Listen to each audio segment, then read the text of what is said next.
Hello and welcome to the Section 7.2 lecture today for Algebra 1 Part 1. Today we're going to be working a little bit more with slope, specifically finding slope between 2 points.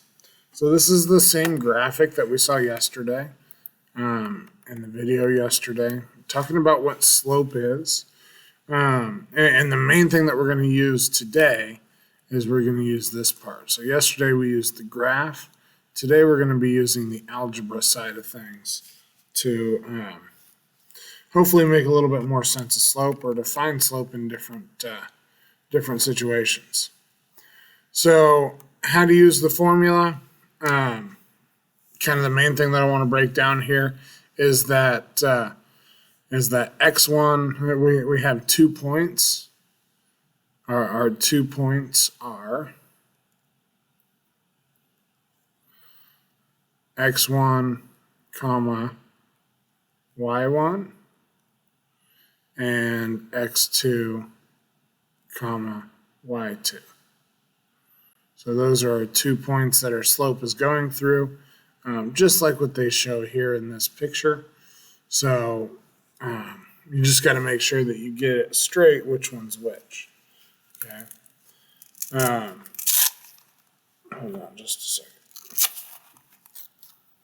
So then there's some connections with this formula and some science stuff, some physics stuff that you've probably also taken or talked about. Velocity, so talking about slope in general, especially in the words that they give here, is that we have the ratio of the vertical change over the horizontal change of a graph. In a similar situation, velocity is listed as the change in your position over the change in time, right? As your position changes, your velocity changes, okay? And they would write that as xf minus xi, depending on who your teacher is. Okay, and same kind of thing with time. Sometimes they'll do TF minus TI. And those F's and I's, F stands for final and I stands for initial. So kind of your starting and your ending. Starting position minus ending position, ending position minus starting position would tell you how far you've gone. And ending time minus starting time, like on a clock, would tell you how long it took you to get there. Okay, so that, and if we look at it, that's the same exact formula, just with different letters in there. Same thing can be said for acceleration. Acceleration is your ending velocity minus your initial velocity over your ending time minus your starting time. So again, we see this style of a formula so much, and it just turns out that if you have a graph of somebody's position over time, you have something like this, where down almost always in science you're going to put time along the horizontal axis, and then if this is position, or maybe you'd talk about it as like distance or different things like that. Whatever graph you have here, let's say that we have like a graph like this, like we took off, we were going a long ways away from home, and then we kind of slowed down a little bit. Well, that slowing down talks about the slope, okay? The slope at any one of these points, or the slope of this graph would give you your velocity. And it's probably easier to think about a pretty strict speed like that. But again, your slope would be the velocity. So anyways, I'm going to kind of do these two problems backwards because I don't really like finding the slope and then checking it with the graph. I want to find the slope on the graph first because I like finding a slope on a graph. Okay, if I have the point 5,3, actually I guess I'll take that back. I'm gonna do each one of these in a different order just to have a little bit of fun with it. So if I have these 2 points, and we could say that we have a line between those 2 points, right? We did that yesterday. Graph-wise, I know that I'd start at the left and work my way to the right, and I'm going to say that it goes up 1 and over 3. So I should get a slope of 1 over 3. Now, that does come from the fact that I have the point 2, 2 and the point 5, 3.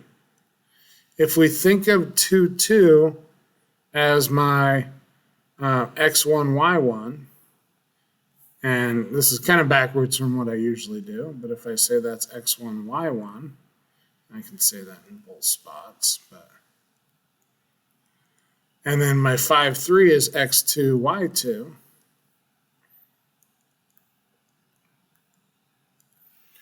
And then I use that formula and I plug the numbers in where they go. Let's put the formula here. Say y2 minus y1 over x2 minus x1. y2 is 3, so now it's just a game of putting things in where they go. y2 is the first number I read. That's 3. Minus y1 is 2. Over x2, which is 5, minus x1, which is 2. 3 minus 2 is 1. 5 minus 2 is 3. We get a slope of 1/3. There we go. Okay, now typically when I see these problems, I don't have a graph accompanied by it. I don't have a graph that I'm also trying to do. So let's treat it as if we don't have the graph for now. Whenever I see one of these problems, I just go through and blindly label x1, y1, x2, y2. And I do it in that order. Okay, I write them in that order so that I know that I have my 1s with 1s and my 2s with 2s. Now I'm going to play the game of plugging those numbers in where they go in the slope formula. So it'd be nice to have an idea of what this is, maybe have this written down somewhere. y2 is -3, y1 is 5, x2 is 3, and x1 is -4.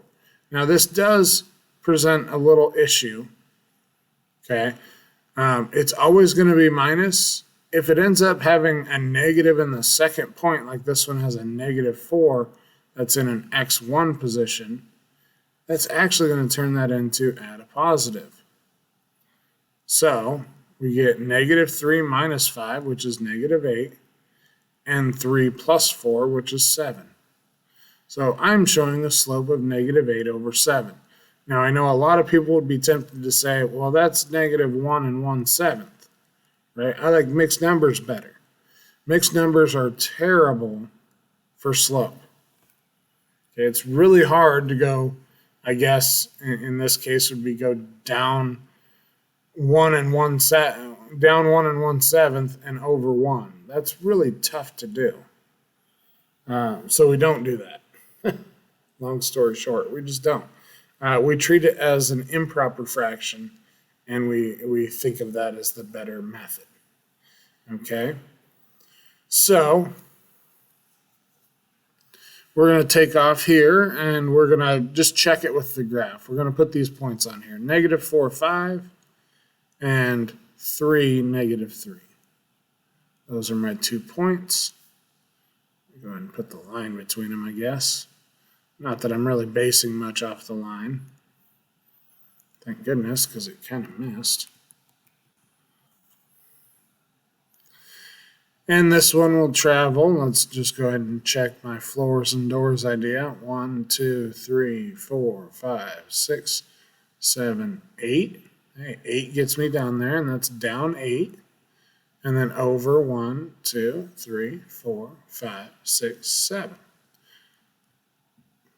Okay, so in any of these problems, you could have graph paper handy, and you could graph the two points and then just count the slope between them. Or what's going to help you out a lot that you'll need in the future is to be able to use the slope formula. But then you could always check your work with the graph too. And so sometimes what I'll do is I'll find the slope using the slope formula. Then I'll just kind of try to make sense of it using kind of a visual graph. I won't necessarily have a graph, but I'll think, does that make sense if I go down 8 and over 7 that I'd get to the other point? And if so, then it should work out. Okay, let's look at the next page. So we've got some points with some bigger numbers. A lot of times I got bigger numbers on here because there's only so many different slopes that we can make with smaller numbers. So let's give these a shot. And we want to use the slope formula. So I'd like to see it. And here, if I write it up here once, I don't have to write it on every problem. Okay, so I'm going to say x1, y1, x2, y2. And again, I do that every time. And so this slope is going to be y2 is negative 14 minus y1 is 12. That looks like it might give me a big number. And then x2 is negative 15. And x1 is negative 13. Negative 14 minus 12. So that's like starting at negative 14 and going 12 more negative. It's going to be negative 26. And then negative 15 minus negative 13 turns into add a positive, and that's going to be negative 2. If I think about reducing that, that's going to reduce to 13 over 1, or just 13. Either one of those two would be a valid answer. So technically, this is supposed to go up 13 and over 1. Let's start at this point, or let's think about where this point might be. Negative 15, negative 14 is going to be down here somewhere. If I go up 13 and over 1, I'm going to be at negative 1, negative 14. And then if I do that again, I'm going to go up 13 is going to take negative 1 to positive 12. And then over 1 is going to take me to negative 13. So yeah, that makes sense to get me to this one. So whenever I do that, I'm probably going to be starting from my x2, y2, and then working towards my x1, y1.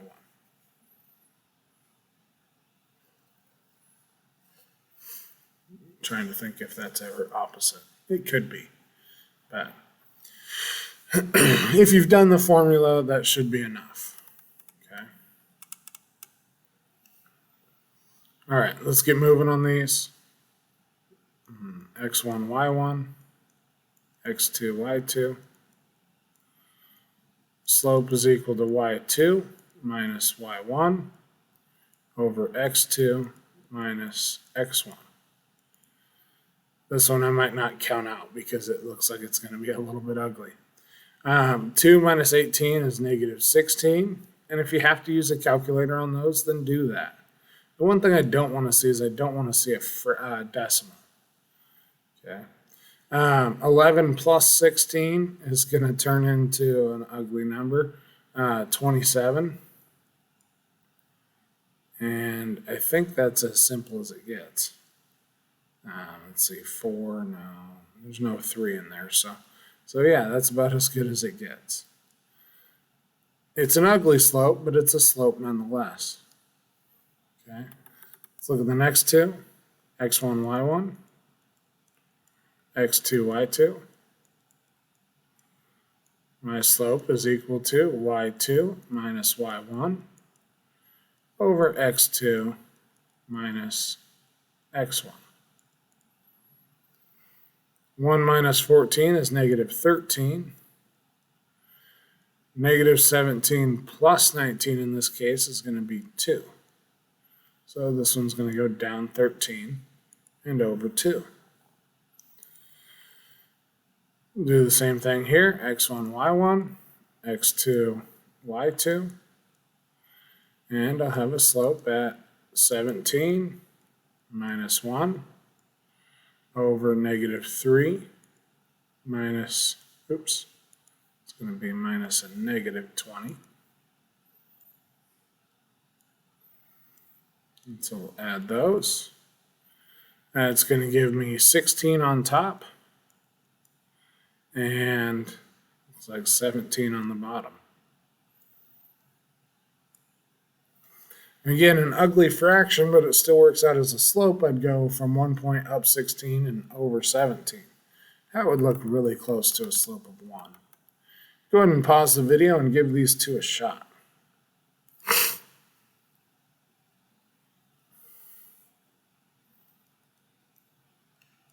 Hopefully you had a chance to do that. I'm going to label it the same way. Eventually you can get to a point where you kind of mix up these. You either put the 2's first or the 1's first is about all you can do. But sometimes it's more worthwhile to go x2, y2, and x1, y1. Just depends on once you start to see it, what's going to give you the easiest fraction to reduce. The only thing that it would change is where any negative might be if there was a negative. And this one might be a prime example of that. But let's take a look. y2 is 4, y1 is 1, x2 is negative 19, x1 is negative 11. So here I'm going to end up with 4 minus 1, which is 3 on top, and negative 19 plus 11, which is negative 8 on the bottom. If I would have flipped these around and put x2, y2, and x1, y1, then I would have had negative 3 on the top and positive 8 on the bottom, which is what this should be written as. But it's easy enough just to switch those around, put the negative where it should go on the top. The negative should never go on the bottom.